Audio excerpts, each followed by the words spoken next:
Hello there, everyone. I hope everyone's fine and you're doing well and the weather's treating you the way you would like it to be treated. Um, and we're about, what is it? Not quite the middle of December, but we're getting real close. And that has a little something to do, for some strange, obscure reason, with the quote I chose today. Now, I have to say that this is going to be a really long quote, and I normally don't do something like this. It's not meant to be something that's short and snappy and you can remember it. It's more to be thought about and to think about the concept. I ignored it because it was so long, but for some obscure reason, I just kept coming back to this. And I thought, well, since my feeling is so strong to say it, let me say it. So again, and it's a long quote. I've had it forever. You can't see it, but I've got a date down here that says I used it in a class in April of 1996. So it shows you how long I've had this. So it obviously happens to be one of my, I won't say exactly my favorite quotes, but I think it's really important, the concept and the message that goes with it. So without further ado, this came from Sidney Harris, who was a journalist for a Chicago newspaper in, the 1900s. But anyway, everyone knows that the pearl we find in the oyster is actually an ulcer. It is mostly calcium carbonate caused by irritation. Without irritation, no pearl. What is not commonly known is the fact that pearls are far more likely to be found in those shells that are irregular in shape or stunted in growth. Now, first of all, I didn't know that that's the reason that pearls formed. That one I didn't know. I know that pearls came from oysters, but I didn't think of it as in terms of an ulcer.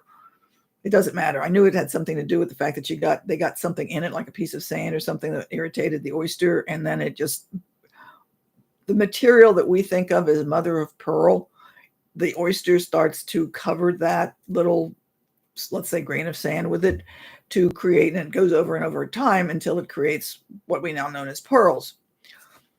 But if you really think about what this means, is that you've got this gem, a pearl, that can be absolutely beautiful. And if you've got a series of them and a pearl necklace or something, they can be expensive. But think about what this comment says. These beautiful gems, these gorgeous things of beauty don't show up because they're just beautiful. They're just not there. They start out as an irritation. Not only do they start out as an irritation, but they start out, as it says here in the quote, in shells that's irregular in shape and stunted in growth. In other words, they don't start life with all the factors leading to them being absolutely positively fantastic. In fact, in a sense, you could say that if you just looked at the oyster and just happened to see it someplace, you would say the odds that they're going to generate something beautiful out of it would be slim to none. Because what I think most people, including me, until I learned about this little detail, would have thought is that pearls came from, nice, normal shaped oysters that looked nice, because nice looking oysters would produce nice looking pearls. It's not the way it works. So that if you think about it, those of us, let me back up. How many of you have ever known somebody, and there's a lot of things to be said about this, movies and things like that people who look nice or beautiful or handsome or, have got a lot of money, basically either A, have no personality, or they're not the nicest people in the world. Some of the nicest people most likely are the people who are not going to be nominated for, classmate of the year or anything else like that from the standpoint of what shows up in high school annuals. And they're probably not going to get into any, newspaper for being great beauties or anything else like that. But it's the irritations, those hardships that we go through that, in a sense, that create that life that gives us a coating, shall we say, of the mother of pearl, which takes the edge off. In other words, the irritation, because if the oyster's got that irritation, it needs to have the edge taken off of it. So it manipulates itself to the fact, and it gets to be something beautiful. So if you think in terms that when you're saying that your life is hard and you've got things that are coming at you, and it's like, why does it have to happen to me? Maybe what might be worthwhile is to think in terms of how are these negative things making you a better person? Most of you, I think, those of you with children anyway, would recognize the fact that who get children who tend to get a lot of things that they just ask for don't tend to be people who can be nice and ask for things. To some degree, you want your children to have struggles because that's how they develop as people. Am I not correct? Do you want to just give a child everything in the world it ever wants, and you wonder how it's going to grow up and turn out to be? So the idea here is to think until start that one again.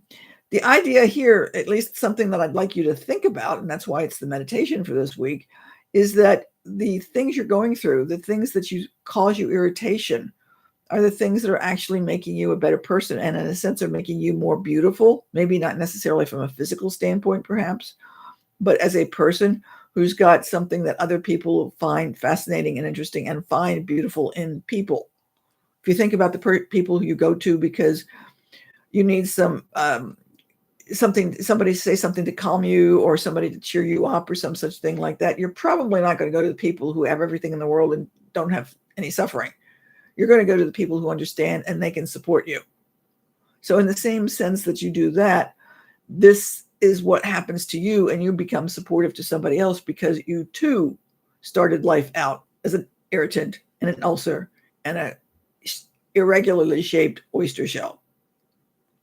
So think in terms that, no matter what's happening to you, maybe you can start thinking in terms of the end result, whether or not right now and you can't see it, but over time, it'll turn out to be something beneficial that you'll look back on it and see it as being beneficial.